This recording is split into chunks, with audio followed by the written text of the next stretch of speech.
good Tuesday evening, everybody. Chris McDonald with you on this late night McFiles Tuesday special. We were here earlier tonight, but we're back, part 2 of our doubleheader tonight. And as we're approaching these elections, we'll probably have a lot more of these as we get into the summer and so forth. And as the world tends to collapse on us from day to day, I'm sure we'll have a lot to talk about that we just can't get into one show. So that's why we have 2. Now, we're not going to go back to having 3 like we used to. I can tell you that. But we're grateful to have my dear buddy Jeemes Akers on the line with me tonight. And Jeemes, it's always a pleasure to have you. And we just had you last week. And lots happened even since we talked last week, buddy. It's always a pleasure. Good to see you tonight. How are you, buddy? I am doing fine, Chris. Always a pleasure being on with you. Always, man. Hope to see you soon. And we'll get together with that and so forth. Listen, I want to ask you a question. We're going to have Brad Johnson on Thursday night. I will say this. Jeemes will be back with us Thursday night, hopefully at the end of the Brad Johnson interview. And we're going to have him and Brad on together. Jeemes will be on phone. Brad will be on Zoom. But I do want to ask you about the Iran situation, what happened over the weekend with the death of their president. I know that you're a former CIA analyst, and when you heard the news about Iran and this happening, what was your first thoughts? First of all, I know it's mechanical failures, a lot of crazy crap out there, a lot of crazy stories about, whether Iran did it deliberately or whatever. And I'm just going to stay with the same narrative that it was mechanical failure. And where does this put everything in perspective with Iran and Israel, and more importantly with Iran and America tonight, buddy? Because I don't see the butcher. This guy was a butcher. He was a murderer. He was absolutely a evil, wicked president of a regime that's evil and wicked. But what's your thoughts as we move forward from this? What happens to the relationships between the two countries, and where does Israel stand tonight? Well, I'm not sure there's going to be a fundamental change. You still have hardliners in control of things. What it does is sort of muddy the water of the succession issues, in Iran, because the Ayatollah is 85 years old in very poor health. The president had been one of the top choices to replace him, but I was reading today that there are some reports out there that as much as maybe 5 weeks ago, that he was sort of taken off the list as a favorite to replace the Ayatollah because he was so unpopular with the people. And you're seeing that reflected in the reaction to the funeral. It's not like Soleimani's funeral where you just had this outpouring of passion all over the country.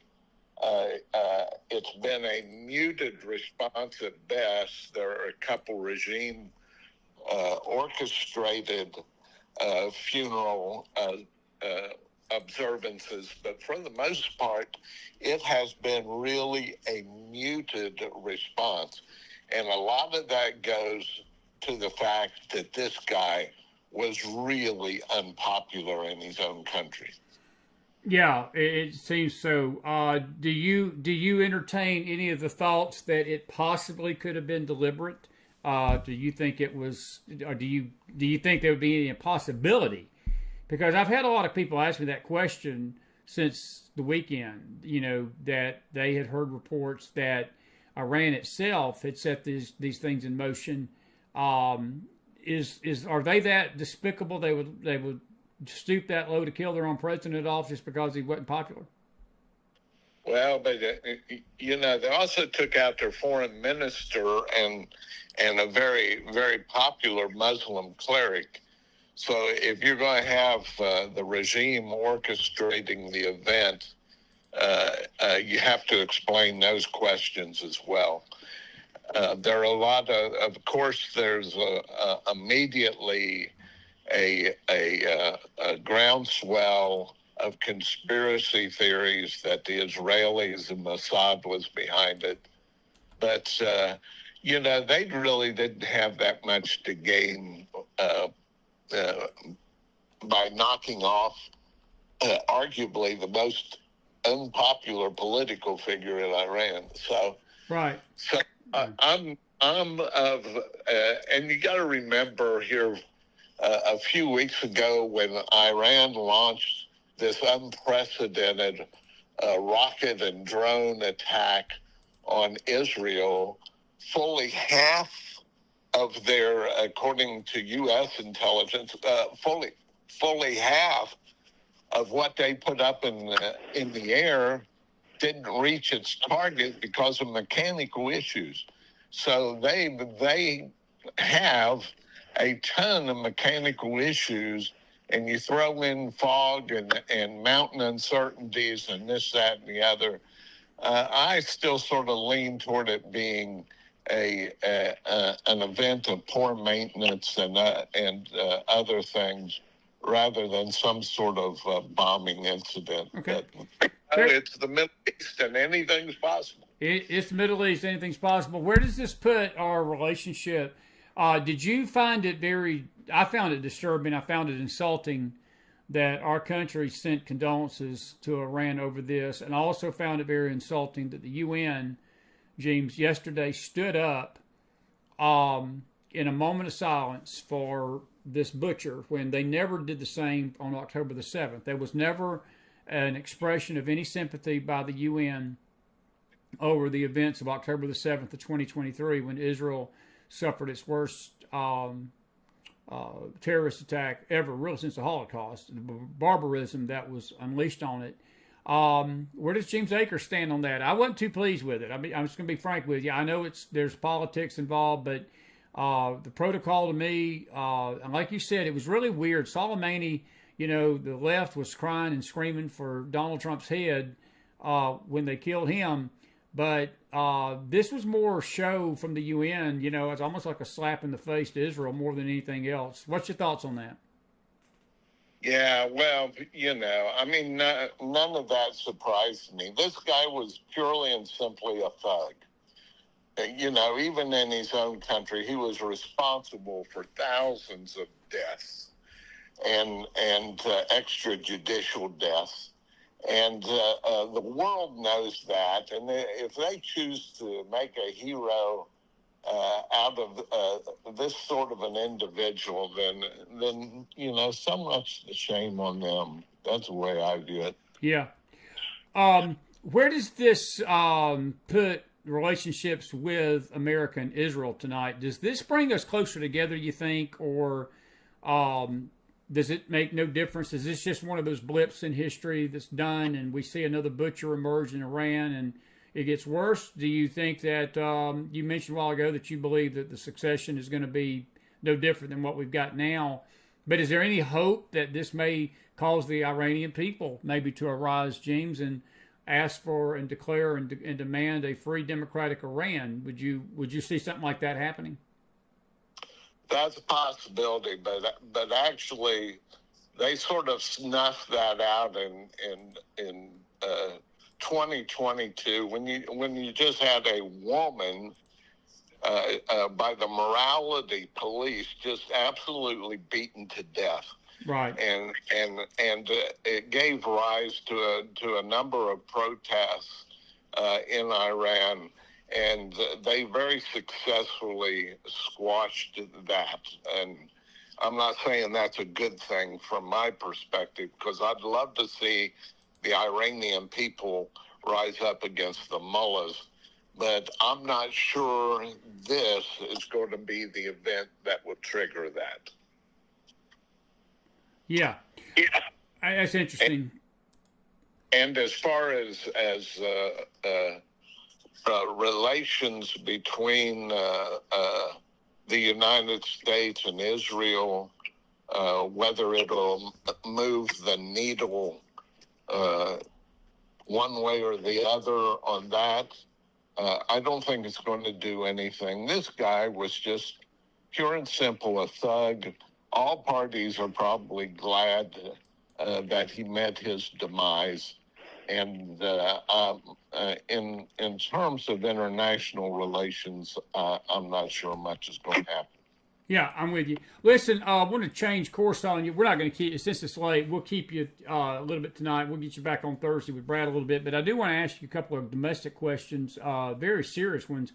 There's a report out tonight, and we're going to deal with this briefly before we say goodnight, on the Gateway Pundit, that it's been revealed, Jeemes, that back last year when they raided Mar-a-Lago, that Joe Biden and his administration gave the Secret Service basically a shoot and kill order, that they could use legal force or deadly force on Trump if he resisted or he showed any signs of violence.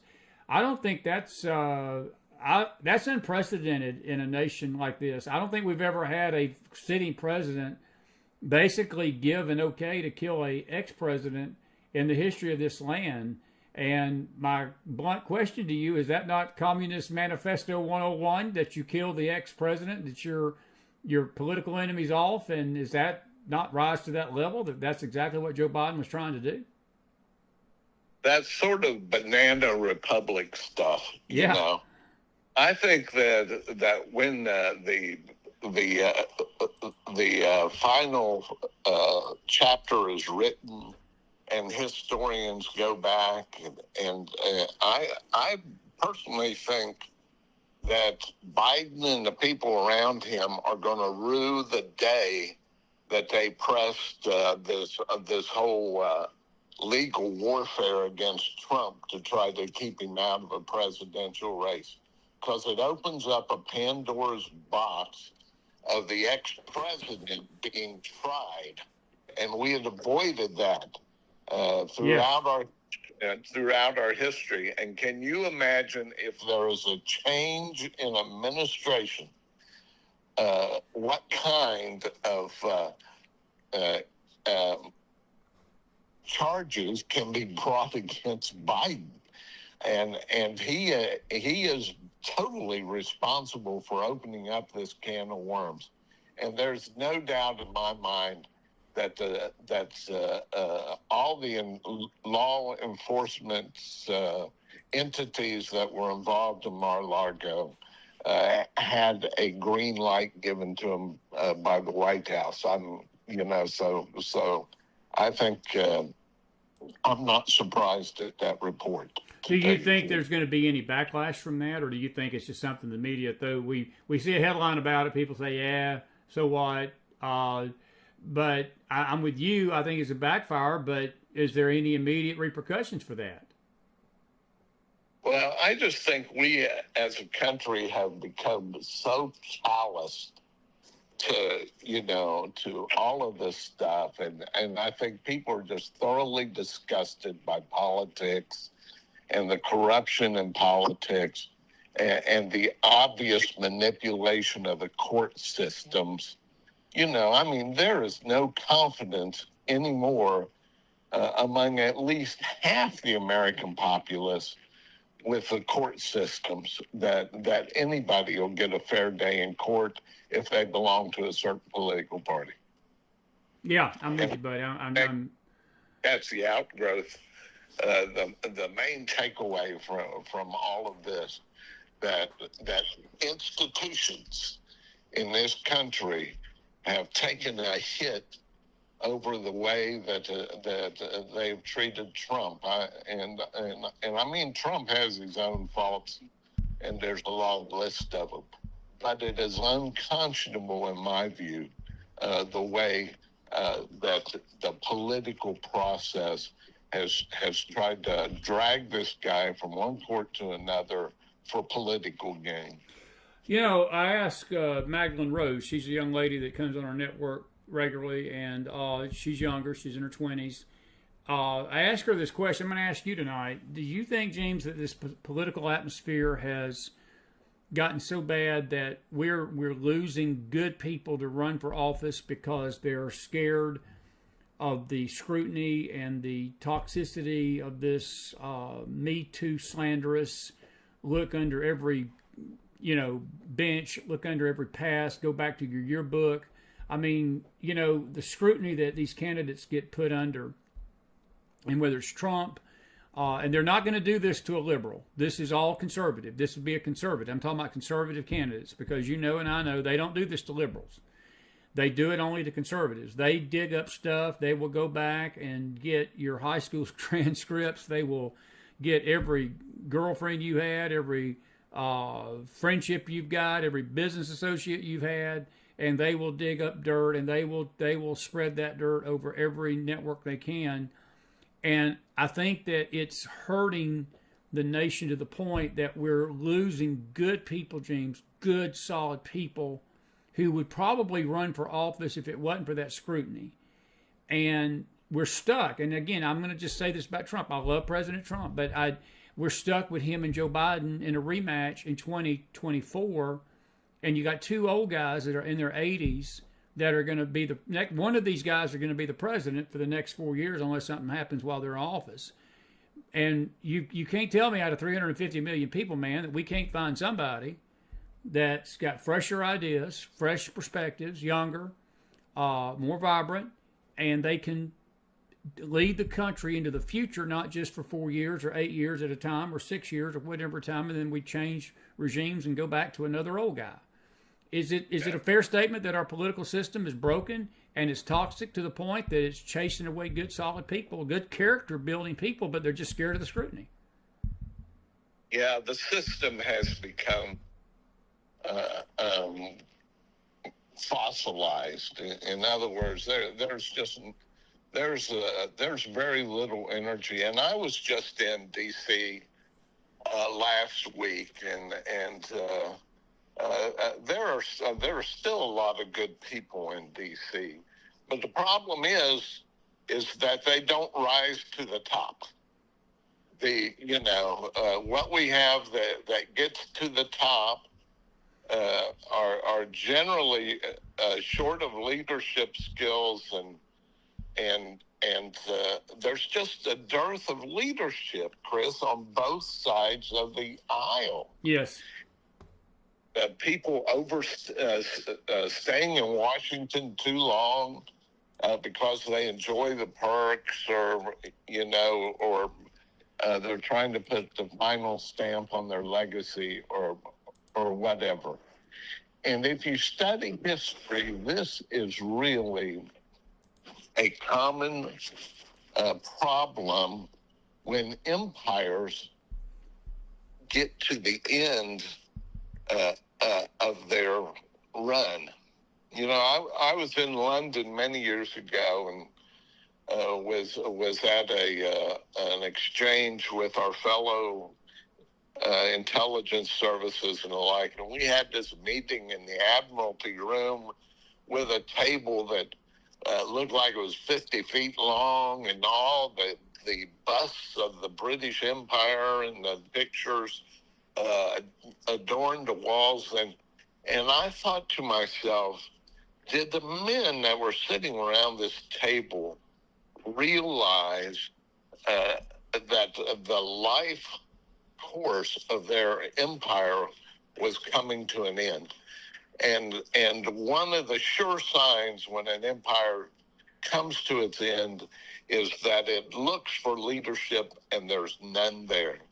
And I get really angry, to tell you the truth, at a political system in this country that cannot come up with two better candidates. I know. Than we've had the last three presidential elections. Well, I would even go back to four, because McCain and Obama wasn't like prime choice, and then you had Romney and Obama, and then you had Trump and Clinton, and then you had Trump and Biden, and then you're going to have Trump and Biden again. And James, you're right. I mean, this goes back into the early, mid to late 2000s, man. And you could even argue even George W. Bush Jr. and John Kerry. It ain't like John Kerry, inspired any kind of leadership. And Al Gore and George W. Bush. I mean, my God. I mean, and again, you're right. It's the toxicity of the system. And I think if that don't change, my friend, the leadership, look, a nation can only rise above its leadership, and that goes for churches. It goes for anything. And if we don't get some solid leadership soon, I don't know if we're even going to be here. I mean, I think you're right on that. I really do. Yeah, I think that somehow, if our system is going to regenerate and survive, it has to come up with a way in the political process of encouraging innovation and bringing fresh blood with good ideas into the system. And so far, we're just not doing that. Even the courts, which at one time in every poll was the most respected institution we had, now it's just made a mockery of itself because it has become so politicized. And I would suggest to you, many of the fundamental institutions in Washington, D.C., have become so politicized that they have compromised their effectiveness. And we're seeing the results of it. Yes, we are, buddy. We sure are. Listen, we got about 5-10 minutes. I do want to ask you tonight about the ICC in France backing their threat to arrest Benjamin Netanyahu. You got to love those French, man. They fold faster than a French fry in the face of turbulence. And they threw their lot in with the ICC, the International Criminal Court, that has indicted Benjamin Netanyahu on war crime charges. And Benjamin was pretty upset today, and I don't blame him because the ICC is equating Hamas, Jeemes, on the same level as Israel, and they're not. This is a terrorist group. And you mentioned the thuggery of Raisi. Look, the Hamas terrorists are thugs. This Masala, all this bunch, they're nothing but a bunch of terrorist Islamic thugs. And they're not a democracy. They're not on the same level as Israel. They need to be wiped off the planet, wiped off the face of the earth. Witness to them about Jesus, but blow them to smithereens after you do it. Give them a chance, and then see you later. Because what the blood and the price, James, that they have cost in blood and precious treasure in Israel and America, and some of American citizens. And these hostages, I'm with you. What you said the other night, I don't believe any of them are alive, to be frank with you. And but when you hear these other nations now lining up to arrest the one person that's standing up against this evil, you've been on the international scene, and Johnson has too, buddy. Does it not make your head spin as to how we've sunk, even not just here in America, but on the international world scene, that we can't see evil for evil anymore? No, that's right. And we are constantly looking for what I call this false equivalency, to equate what Israel is doing in Gaza with the unspeakable atrocities that Hamas committed. There's no comparison. One is a reaction to a massacre. The other is just plain inexcusable. Just this whole thing to shroud everything in a false equivalency. There is no equivalency to it. There is right and there is wrong. And we live in a culture anymore that refuses to see a difference between right and wrong. And in fact, wrong is being celebrated in just about every way it can be these days. Yeah, so. It is. And Jeemes, is that not the sign of an apostate society, that you call evil good and good evil? And you're right. There is no moral equivalency. There's no political equivalency. There's no spiritual equivalency. And Israel is fighting a legitimate war of self-defense right now. And she has every right to go into Rafah. She has every right to eradicate Hamas. She has every right to bring vengeance and to bring this on the head of Hamas for what she perpetrated against Israel in October. And these people that are out there trying to claim that Israel is the evil entity here They're just plain stupid, demonically deceived, and delusional. All three of the above mixed in, and I'll get off my soapbox about that, but I'm telling you, it's a dangerous place we're at, that we cannot see evil for evil any longer, and I hate to say it, a lot of Christians can't either. That's even worse to me. A lot of Christians cannot understand that equivalency either, and you would think that at least the church would see this, but the church is the worst of the groups that don't. It's really sad. What say you? I agree. I couldn't agree. Just move over on top of that soapbox. I'm right there with you. You know, when it comes to churches, we've become so politically correct that the defining issue of this age, to me, is the issue of life. And we have churches that can't even take a stand for life and hide behind the shield that it's a political issue rather than a deeply moral issue.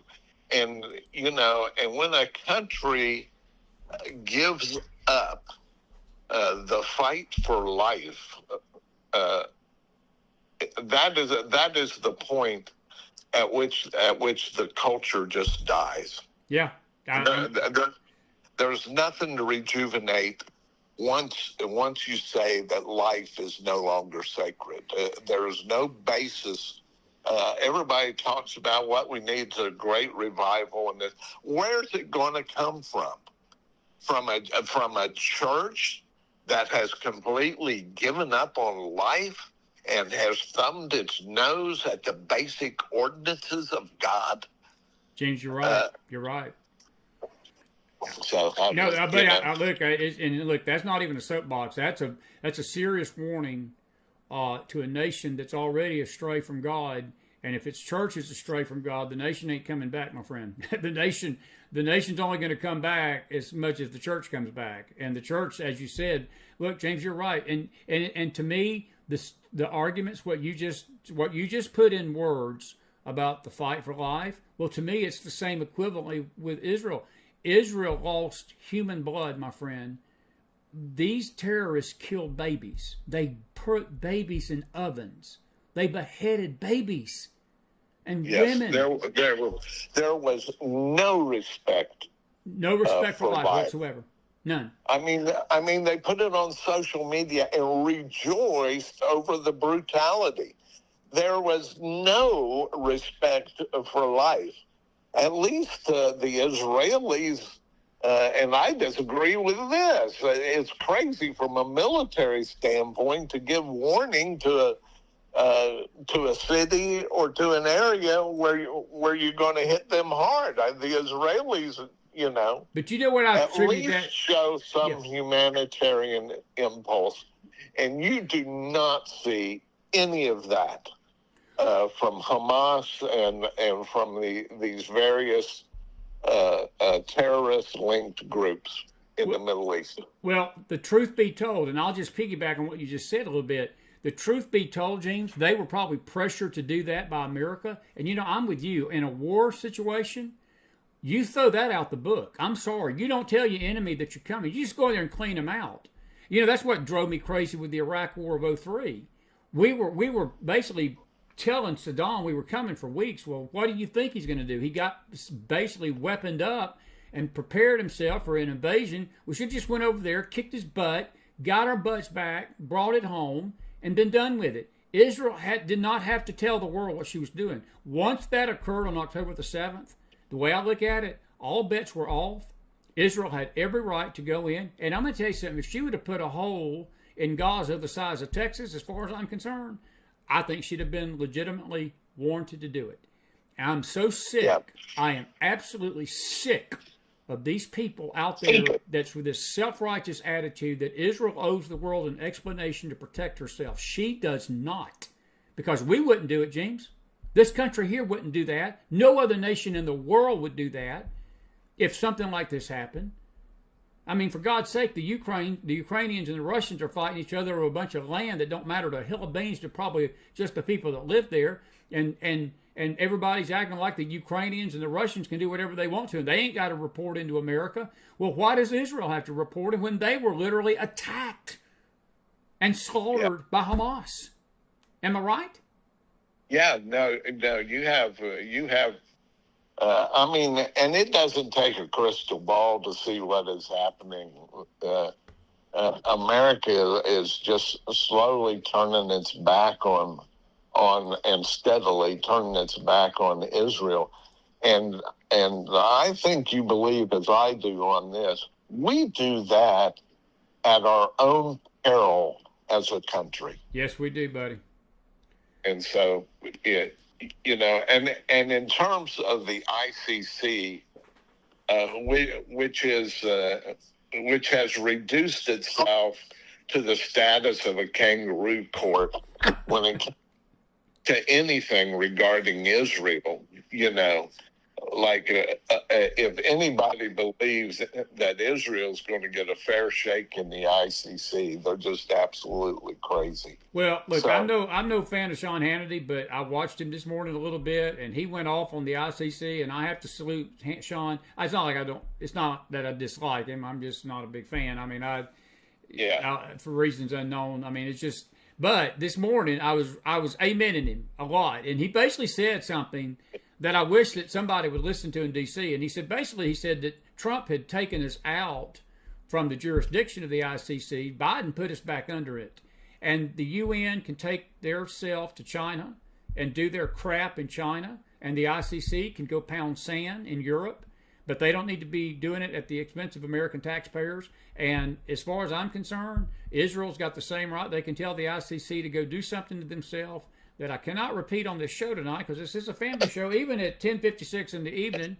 But I would just, if I was Israel, I'd tell them to go pound sand, James. I mean, they ain't got no jurisdiction over this earth. I don't know who they think they are. You're right. You'd get more justice in a kangaroo court. I see Cleo in the house. She's down under where the kangaroos live. The kangaroos are out there sending you a message, and I say, don't insult us, calling us comparing our court, Jeemes, to the court of the ICC. We kangaroos have more common sense. Well, it's just another case of where all of those types of international organizations and institutions were birthed in Western Judeo-Christian laws and rules of decency. And the world has completely gotten away from that. That is no longer the standard of jurisprudence that is being used at the international level, and it becomes then rife with politicization and catering to those elements that are undemocratic at heart. And so it's crazy, the world we're involved in. Couple of quick more statements. I know it's late. I'm gonna let you go. Are you concerned that there are forces in this government tonight that are willing to give our sovereignty away to institutions like the UN and the ICC? Is this I want to make it clear, this is why elections matter. Because under Trump, this wouldn't be happening. I can tell you this. Under Trump, the ICC would not be doing what it's doing tonight.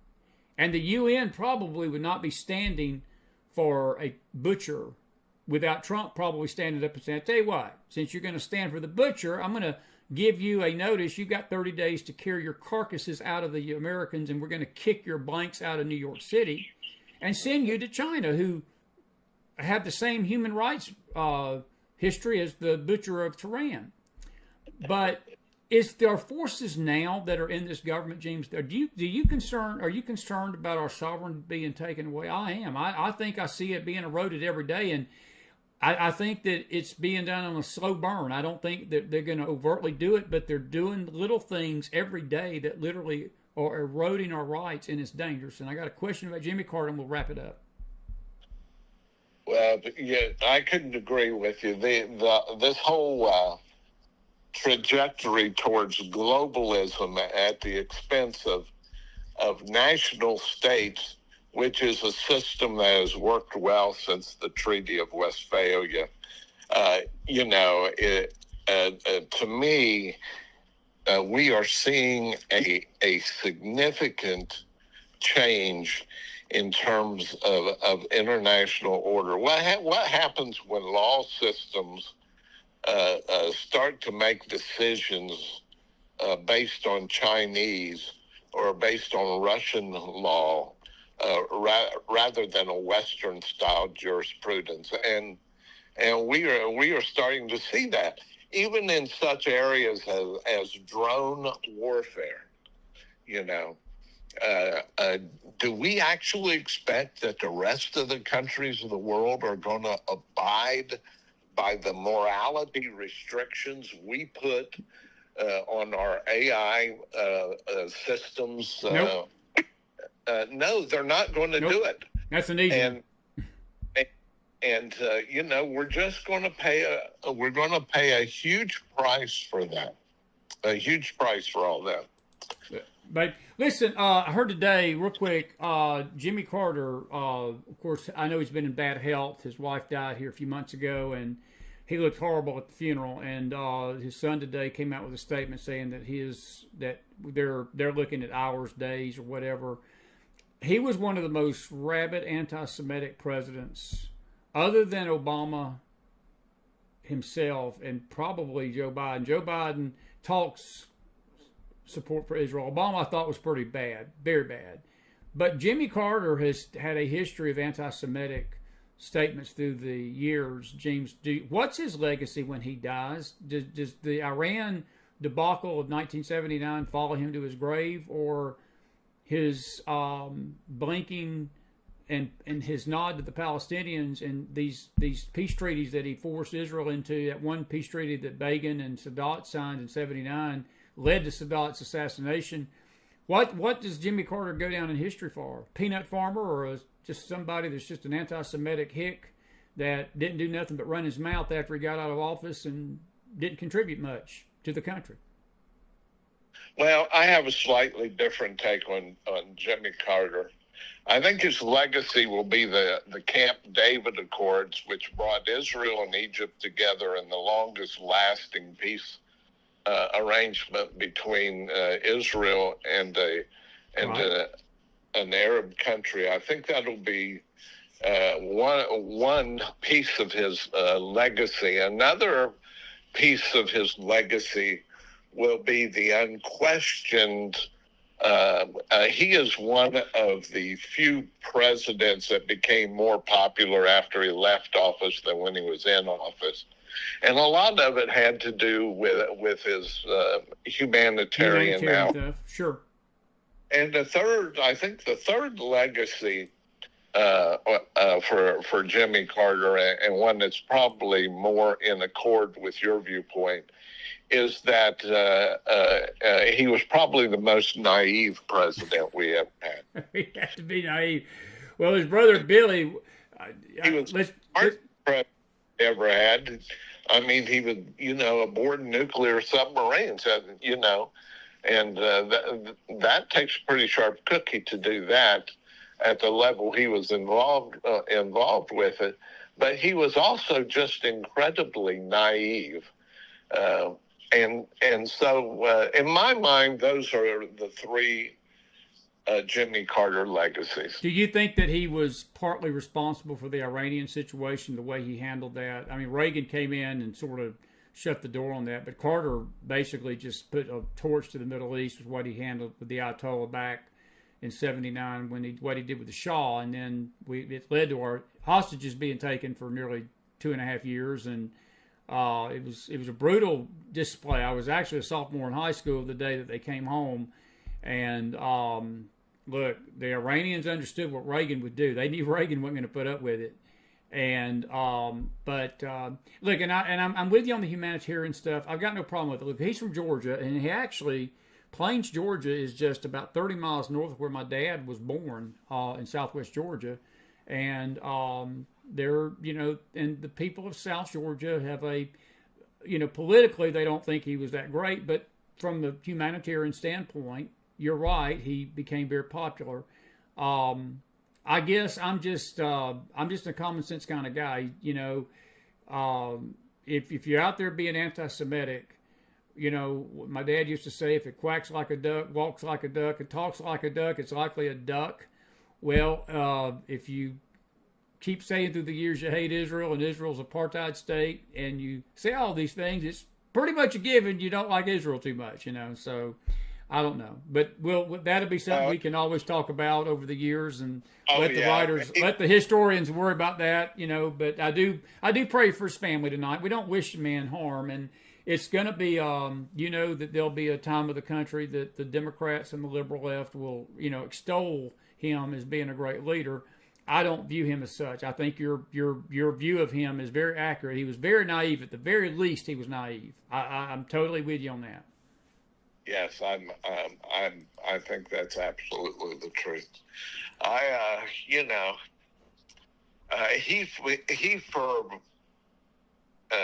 Even after the Camp David Accords, which came into effect in 1980, he really thought that Menachem Begin, the Prime Minister of Israel, had absolutely reneged on every private agreement he made to make that all work.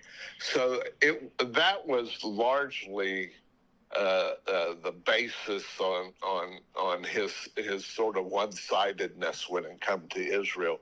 It was because of his personal animus with Menachem Begin over the Camp David Accords, which of course is one of the hallmark events of the Carter administration, and there aren't that many hallmark events. No, I agree.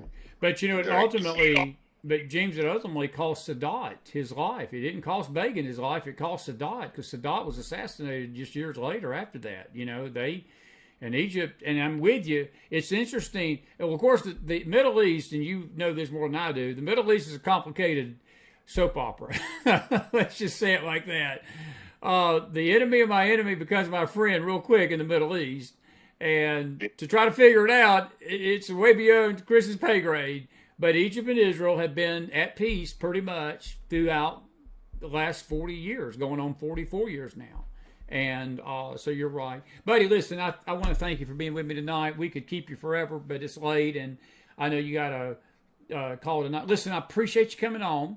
I will holler at you Thursday with the schedule with Brad, and we'll hope to maybe get you on the phone and do a little end time little discussion. We'll get a little mini panel together for a few minutes with him.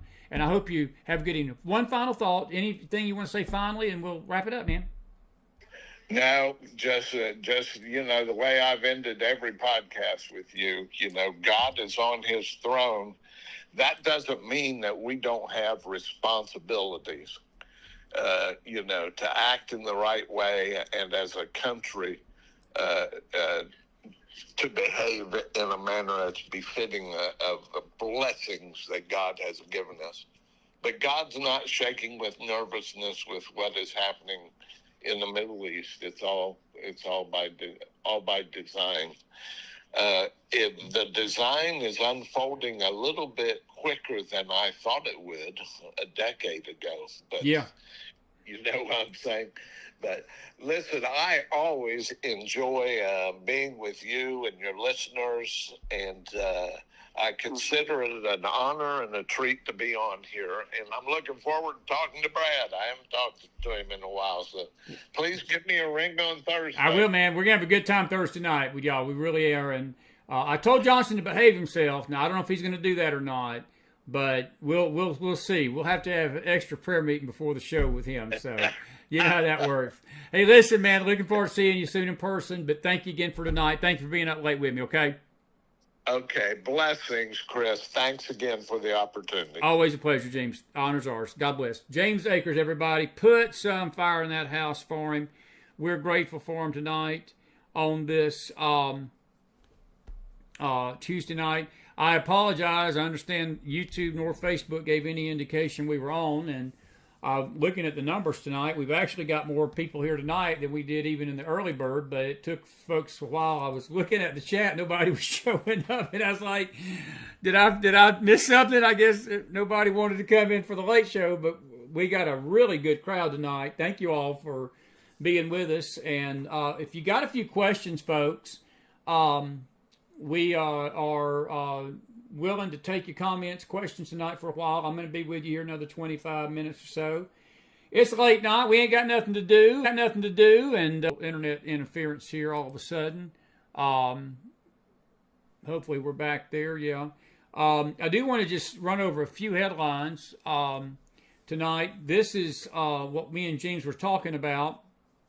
Netanyahu strikes back. Israel's PM denounces the international, this was yesterday, the criminal court after warrants filed against him and defense minister, and there's Benjamin Netanyahu right there. He basically denounced the ICC after his prosecutor, Karim Khan, issued arrest warrants against him and his defense minister. He says it's a moral outrage. He defended Israel's military actions against Hamas, which he described as a legitimate response to unprecedented terrorist attacks. And he's absolutely right, folks. He is absolutely right. And the ICC said that they believe that, based on the evidence they've collected, that they've reasonable grounds to believe that they have committed war crimes against humanity on the territory of the state of Palestine. I'm going to tell you something right there. Let me come back over here and say something about that state of Palestine. That in itself is blasphemous.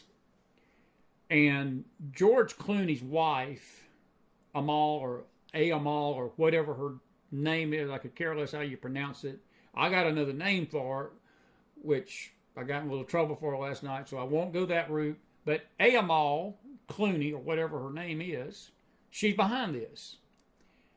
There is no state of Palestine, folks. It's good to see all my ex-folks in the house tonight. I know you ex-folks are out there. We got a good crowd in X tonight late. Let me make it abundantly clear to you anti-Semites out there, and you folks that don't know your history, you don't even know your geographical history, you sure don't know your Bible history. Let me just let Daddy Chris, let Uncle Chris, let Grandpa Chris come on in close to the camera and listen up, children. There is no state of Palestine. There's no state of Palestine. The ICC wants a state of Palestine, and the world is screaming for it, and this government's screaming for it, and Europe is screaming for it, and China is screaming for it. Because once that group of terrorists become a state, folks, let me tell you something. The stakes, what Israel's doing, what she's doing tonight, she cannot do any longer without committing war crimes. You can't invade a sovereign state and declare an act of war without there being international outcry. Well, let me tell you something. Right now, what she's doing, folks, is her territory. And I don't know where these Palestinians get off that they have got rights to do what they want to do in their Palestinian area, and it's a state. ICC can pound sand. It's not a state. It never has been a state. It never will be a state. That's my opinion on the never will be part, but I can tell you there's never been a Palestinian state. It's not a state of Palestine. And Palestinia was a slap that the Romans gave that territory, the title of it, back in AD 70, really in AD 135, when Israel was scattered and Titus came in and destroyed Jerusalem. And then in AD 135, there was another revolt that a few knuckleheads in Israel led, and the Romans said, we've had enough, and they came in, and that is when Israel was scattered to the four corners of the earth. The Jews were scattered all over the place, and it became Palestinia. And that was the name given to it by a heathen empire. So, if I'm Benjamin Netanyahu tonight, I'm ticked. But I tell you what I'm more ticked about. I'm ticked about the UN standing up for this butcher in Iran. The ICC is trying to indict a sitting Israeli prime minister trying to defend his country from terrorism while the UN stands. There was no moment of silence on October the 7th. None. Palestinian, the state of Palestine that the ICC is defending, they were clapping Hamas. They were agging them on. Palestinian Authority thought it was just swell that you put babies in ovens and you cut babies' heads off. And I'm just a little this stuff has gotten under my collar. I guess it's the summer heat tonight, but I am just infernal mad because I watch these Telegram rooms and I watch these Twitter accounts, and there's a general out there tonight that somebody, one of the most rabid anti-Semites on X, used his words to claim that Israel had an inside job done. They believe that Israel October the 7th was an inside job, just like we got a bunch of morons that believe 9/11 was an inside job. Now, if you want to believe that nonsense, folks, you go right ahead, knock yourself out. This is a late night McFiles, and when Chris gets on late at night, I got the adults in the house, so I sort of let my hair down and I just say what I'm thinking. Let me tell you something, folks. That's the most insidious, stupidity, moronic, individual stuff that you can believe. If you want to believe that stuff, have at it. It's an insult to the victims. It's an insult to the integrity of this nation. It's an insult. It's an insult to those that died in those towers and died on that plane in Pennsylvania. It's an insult. And it's an insult to say that this was an inside job in Israel on October the 7th to the babies that were beheaded. Why would Israel plan something where babies were being beheaded and babies were being butchered unless you hate Israel and you're just a plain demonic anti-Semite? And if you want to believe that stuff, and I don't care how high-ranking a general you are or how much of a YouTube star you are, and if yes, what you believe, and I'm trying to reconcile whether what was taken, what the anti-Semite that posted it was taken out of context and what was actually said. I'm trying to reconcile that, so I'm going to be gentle right now. But I'm telling you right now, folks, this is the spirit of the devil. This is the spirit of Antichrist that is working in the earth. And it is trying to destroy America. It is trying to destroy the church. It is trying to destroy the nation of Israel. And many prophetic voices are pushing it. They're sharing it. They're backing it. They're backing this play. And by the way, while I'm at it, the next X virus is going to be the bird flu. I was reading a story today about the water supply. Get ready for your snake venom kits again. This same anti-Semite that pushed the snake venom kits to get all the snake venom out of your water, he's getting ready to launch his new water supply thing, I'm sure. And there'll be idiots and morons that buy that. And folks, I'm going to echo what Jeemes Akers said tonight. I'm going to echo what Magdalene Rose said tonight. We are having a problem in this country with moral clarity, folks, and that is scarier to me. That is much scarier to me than anything the ICC court has to say, because I really don't care what they got to say. And Benjamin Netanyahu shouldn't have to worry about it either. France, you should be ashamed of yourself for backing it. Germany is wavering tonight. They said we've got to use caution on both sides. Caution?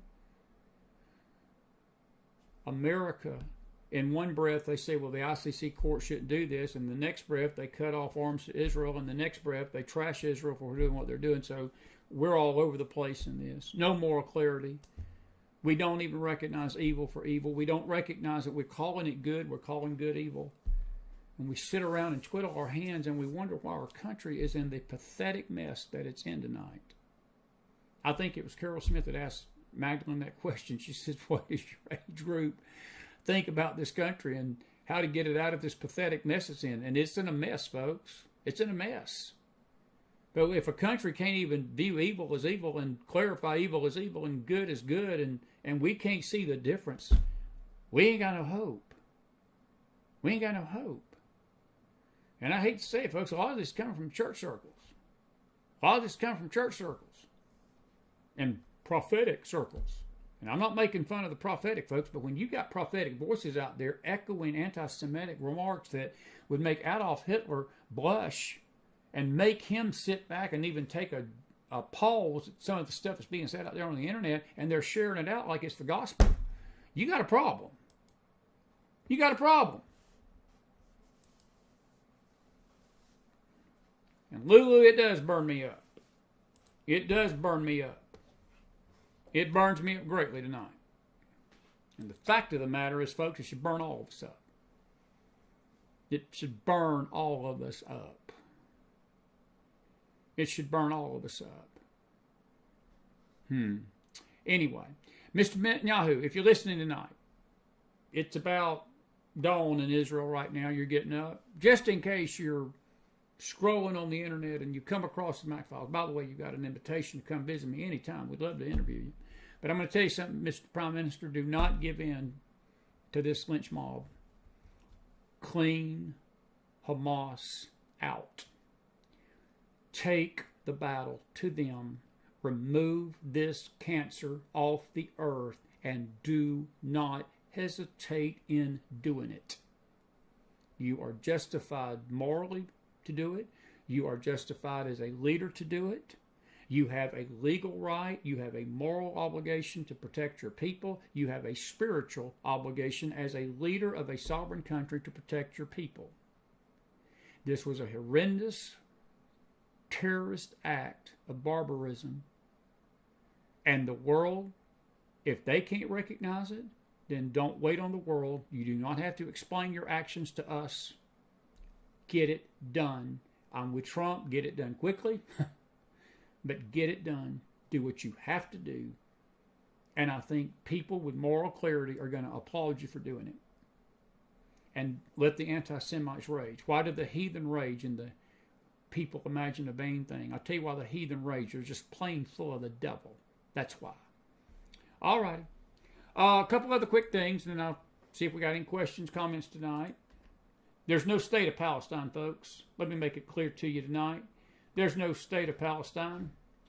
There's no state of Palestine. By the way, did you hear about this when Zelensky begs Biden to allow Ukraine to launch U.S. missiles inside Russia? That was today. Let me tell you what that will happen, folks, when that takes place.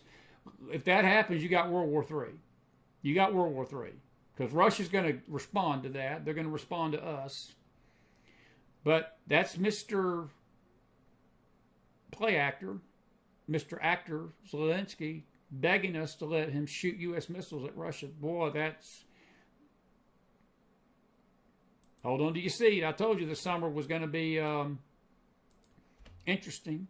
White House had to issue 9 corrections tonight to his NAACP speech. I don't have time to listen to it. I don't care to listen to it. Cassandra McDonald wrote that story. No relation. She's got an MAC in her name. We don't. But I saw the name. 9 corrections. I'm surprised it wasn't 90. By the way, I don't want to go through the story tonight. If you didn't hear, Fannie won her re-election bid tonight in Georgia. She's going to be the DA down there again. Georgia, can I ask you a question? You got a lady that's under investigation for corruption. You got a lady that is basically, her lover basically almost deep six everything she's done. How much more corruption do you have to have evidence of, and yet you go back and elect her again as your DA, Fulton County? This is what's wrong with our country. Some of it. Folks, when you get down to it, it's on us. It's on us. Ricky said it last night. Ricky said it. James R. said it last night. Apathy. Voter apathy. I guarantee you there were people in Georgia that, despite all of the evidence against her with corruption, they said, we don't care. We don't care. We love Fannie. We love Fannie. Go Fannie. Or Fannie or whatever her name is. Well, she's going to be the DA again. And under 2 criminal investigations and 1 civil. That's on the voters. Georgia, that's on you. No longer on Fannie. That's on you. Hope you're proud of yourself. I'm not. By the way, this is an interesting story. We're going to be following this one. The United States Postal Service involved in investigating the death of the Friends star Matthew Perry. That's a developing story tonight. There was a drug called ketamine that was found in his system. And the U.S. Postal Service, of all things, are investigating. This was the story we talked with Jeemes about tonight. All of these stories, by the way, are on our Telegram room. Newly unsealed doc reveals Biden, the FBI, authorized the use of deadly force during the Mar-a-Lago raid last year. The armed agents were prepared to confront Trump. Julie Kelly basically put a tweet up. She says, tons of new unsealed filings on classified docs. I will try to post as much as I can. The FBI authorized, and you can see it in the highlight, the law enforcement officers of the Department of Justice may use deadly force when necessary. That is actually in the raid. So that's not being made up tonight. That is not something we're making up. That was actually seen in the raid order when they went after Trump. So that is a unprecedented move by any government to go after a sitting president. That's banana republic stuff, as Jeemes called it tonight. So anyway, we'll have more headlines Thursday, but we wanted to run over a few of those. We'll have some cartoons for you from Branko on Thursday as well. Do you have a question? Do you have a question tonight? Or do you have a statement you want to make real quick? It's getting late. We got a great crowd in here to be late. I'll tell you, these late shows, we usually bring out the folks. We bring out the folks. Roger, I'm praying for France. I ain't gonna say what I'm praying for, but I'm praying for. And Elaine, they don't fear the Lord. They don't fear the Lord. They should, but they don't. There's no fear of God in that. They don't care. These people that look, and Elaine, your comment's correct. They should, but we all should fear the Lord. We all need to fear the Lord. But in this case, we very well as the church cannot say a whole lot to the anti-Semites in the world when that spirit is festering and rooted in many church voices. So I agree with you. I'm not disagreeing with you. But if we take a step back a minute, we as the church really have no moral ground to stand on if we're allowing anti-Semitism to run rampant in our circles, and we can't define good and evil, and we don't have any fear of God. These people that are posting this stuff on YouTube and Twitter and Telegram rooms, they claim to be Christians. This guy, this anti-Semitic rant that he claimed that Israel was an inside job, he claims to be a believer. And the 4-star general claims to be a believer. And again, I'm not gonna say nothing tonight about him right now because I'm not 100% certain that his words were not twisted and taken. Because I talked to some friends of his today, and I was a little upset about it. And I said, "What do you think?" And they're like, "Well, let's see really what he said compared to what the anti-Semite said he said, because sometimes that does get lost in the translation." So I'm going to give him the benefit of the doubt. See, Chris is a fair guy for now. But if he did say that Israel knew about this, he's no better than the most rabid anti-Semite, because, folks, that's insulting. That's insulting. Now, if people want to believe that, I guess you're entitled to believe that. I don't. And you can call Chris naive, and you can call Chris every name in the book. I've been called worse, trust me. And it's fine. It's fine. But I want you to justify the cutting heads off the babies and burning babies in ovens, and then look at me in the face and tell me that any nation would want that and cause that to happen to their own nation, a civilized nation. Yeah. I didn't think you could. Anyway, I didn't think you could. Sheila says, the people with twisted theology say it is not okay to call someone who lies a liar. Well, Sheila, that's a theology question. I don't know what you call them. Palestinians are liars, folks. That ICC that's calling the state of Palestine, saying they're committed war crimes against the state, they're a liar. They're a liar. And the world at large, folks, tonight, look, it's not a face show. We got face shows tomorrow night. Face shows coming up tomorrow night. Dory West will be with us at 6, and then we'll have the Wednesday night fellowship. But I'm going to tell you this, folks, and listen carefully to me. The world hates Christ. Israel hates Christ. Israel, they don't know Christ tonight. They're away from Christ. She is her own, or she is his own. His own is Israel. They don't understand why the world hates her. The world don't even understand why it hates Israel. I'll tell you why it hates her. Because Satan hates Christ, and Satan hates Israel because of Christ. How it's always been. It's how it's always been. It's how it's always been. Let me see. Any questions, any comments? We're late. We got about 2 minutes. 2 minutes. 2 minutes. Elaine, good to see you tonight. Good to see you tonight. Psalms 2, why do the heathen rage and the people imagine a vain thing? And I'll tell you why. They're just full of the devil. Full of the devil. Let me make it abundantly clear, folks. You want to know how we feel about Israel tonight on this network? I don't think you have to ask us. We've lost listeners over this. Trust me, we've lost good friends over this. It's been brutal this year. It's been a brutal year. Brutal. You see that sign back there? That one. Well, that one. Top. And you see this one over here? American Israel. I'm an American first. I love my country. I love my country. I'm an American citizen. My citizenship is in heaven first. My citizen in the natural is here in America. But as a Bible-believing Christian, I pray for the peace of Jerusalem. I do not have any naivety about the state of Israel, the politics of Israel. That government over there, folks, has just as many problems as we do here in America. There's people in Israel's government that are not good, no more than there's people in our government that's not good. There's no difference. Any nation, folks, there's corruption in all nations tonight, without a doubt. But there's a biblical call on that nation that is not on any other nation in the entire world. There's a spiritual call. There's a spiritual destiny. There is a thing with God. And I'm reading Isaiah, and I was in tears today, literally. These passages in Isaiah are just ministering to me deeply as to God's heart for this country, this God's heart for Israel. And even though she is so far away from him that she can't even understand it, she's a judicial blindness is on her tonight. The heartthrob of God screams at us through the scriptures how much he loves her and how much he cares for her and his plan for her. You cannot find that heartbeat, even though he loves all people.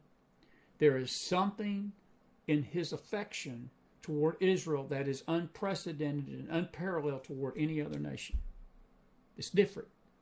It's just different. His ultimate goal, as we said to the Bible students this morning, is the redemption of man, for all mankind to be saved. And that's what Christ came to do. But that plan involves national Israel. It involved her in the past.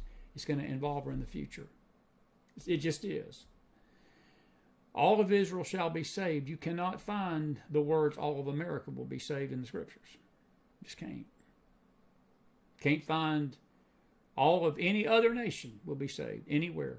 But you will see it in black and white in Romans 11:25.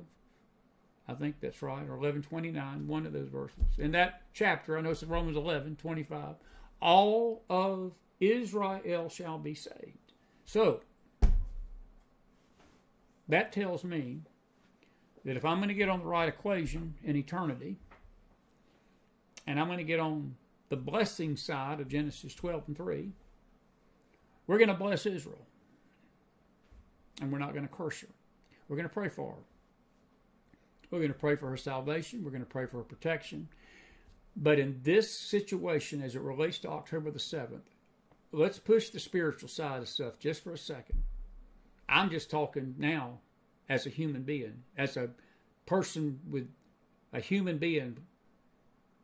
Folks, there is no way in hell or heaven that an individual cannot see what was done on October the 7th. If an individual can't see what was done on October the 7th as being evil, that person has become so apostate and so demonically controlled, it's almost as if they've taken the mark of the beast already, before the mark of the beast is even here. And it's not here yet. But they have already taken it in their heart. Because they've apostatized to the point, if they can't see that as being evil, then there ain't nothing you and I can say to them that's going to change their mind. Nothing. And I'm afraid we're bordering on that precipice in this nation tonight, very sadly, very closely. We're bordering on it. I'll amen myself. Thank you. It's 11:26, Romans 11:26. I was close. Roger, he is being put through the fire. He really is. Corey Aguilar says, what do you think about the judge of the New York trial letting the jury have a 3-day weekend before the verdict, like no one is going to be watching the news? Corey, it don't surprise me. What do I think about it? I mean, it sucks. The whole trial has sucked. Trump shouldn't even be in that courtroom. Trump shouldn't even be in that courtroom. I mean, the whole thing has been a sham. But all I got to say is that let him throw the kitchen sink at him. And look, he's got an appeal based on the appeal's not going to be easy. This is their grandstand, and this is their final hurrah. And I'm telling you, it's going to be that 3-day weekend. The prejudice of the jury can be probably questioned on appeal. Everything this judge has done can be questioned, but it's the fall of the justice in the streets in America. That's another sign we're under judgment. Our justice has fallen in the streets. I don't like it, but ain't nothing I can do about it. Ain't nothing that Trump can do about it, except just sit back and watch and pray. We need to pray for him. We need to pray for him because, look, this jury is not we out here in the public have seen this sham of a trial, and if I was a juror, it wouldn't be hard. Even if I hated Trump, they've not proven their case that he's done anything wrong. But we're not dealing with a normal jury pool. We're dealing with people that hate him. And we underestimate the power of stupidity in jurors. As we found out in 1994, and I won't go into that or 95, I think it was. Yeah, it was 95. So, we'll just leave that one alone tonight. But your question is, what do I think about it? Sucks, but ain't much we can do about it. All righty, listen, good stuff tonight. Thank you all for being with me. We appreciate you all being with me. Carol Smith says, do you think a lot of churches in this country are silent, won't address anti-Semitism? Well, Carol, I'm with you. They don't. The churches won't. Dietrich Bonhoeffer said it in Germany, Nazi Germany. He said to be silent in the face of evil is being complicit with evil. He said to be silent in the face of evil. To be silent in the face of evil is being complicit with evil. He was talking about the Nazis because the church in Germany stayed silent while Hitler slaughtered 6 million Jews. No pastors would stand up and call it wrong. And the Germans would basically use the church and state thing and said, well, we've passed laws to kill the Jews at the rate of 100,000 a day. They didn't have any conscience about it, and they used the fact that it was the law of the land to kill Jews. But the church stood by and said, "Well, it's the law of the land, so we can't go against the state."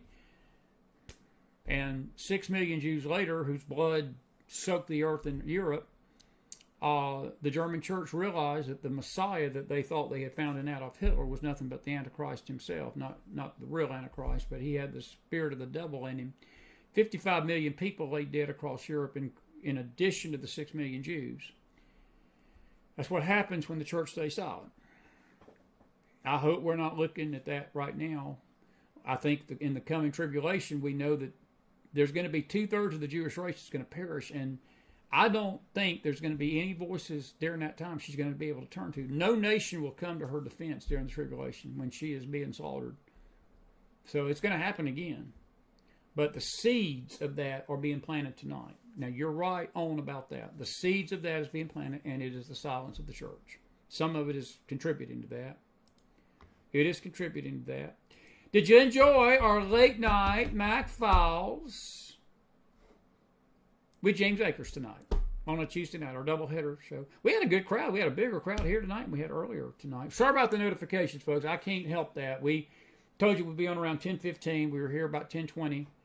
I cannot help that. We get sort of criticized for the time of our show sometimes, and there's nothing we can do really about it sometimes with the guest, and it's just one of those things. And all I can tell you, we'll wait for you. You know the old saying you remember the old Motel 6 commercials, we'll leave the light on for you?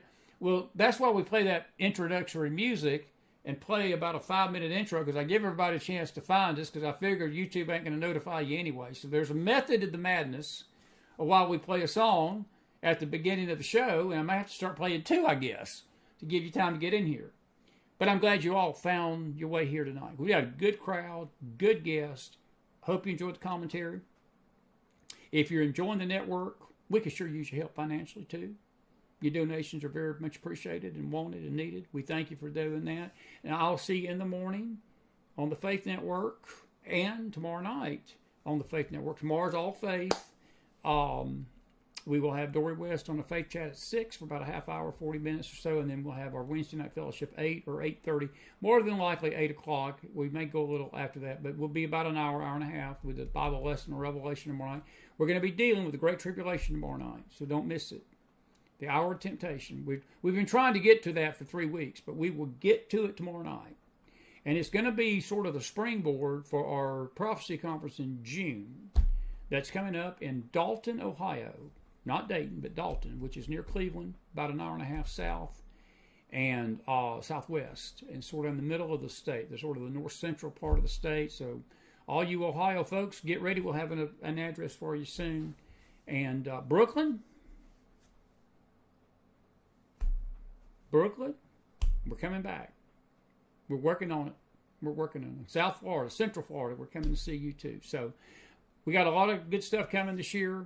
I've got some news for the faith folks tomorrow, so be with me in the morning and tomorrow night. Exciting news about Thursday, and I'll tell you more about that tomorrow. Listen, we hope you enjoyed things tonight. Thank you all for your comments and your thoughts and your prayers. May the Lord bless you as our prayers. And listen, be praying for your country tonight, folks. Be praying for each other out there.